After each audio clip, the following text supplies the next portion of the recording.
Okay, so I just had this picture of a campfire and people sitting in lawn chairs. That's what I pictured in my head. This is the home where Johnny Malisham killed Cynthia Hoover.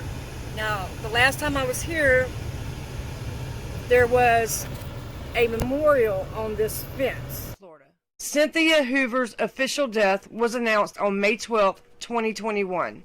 In the spirit of mourning of her death, family and friends shared their sad news across social media timelines. So she was buried somewhere in here. There was a shed over here, but they've knocked that down since. Now that's the steps that he dragged her body down that scared the lady that made her run home. Now I don't know who the lady is or where she lived, but somewhere evidently. She was the informant. It was, yeah, the informant. Now this house is up for sale, so I'm going to come around to the front. And as you can see, there's a for sale sign.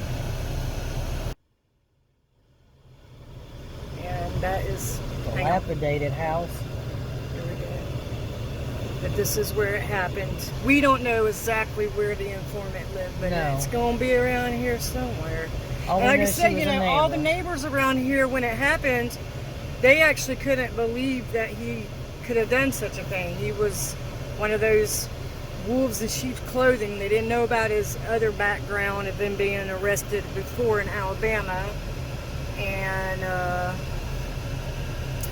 so I'll ride right back down here where the river is.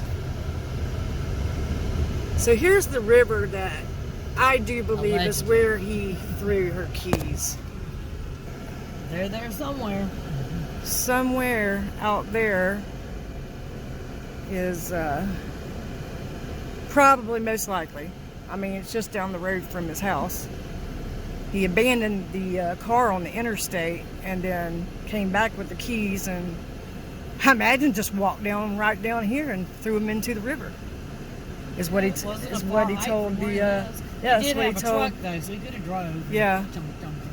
So okay.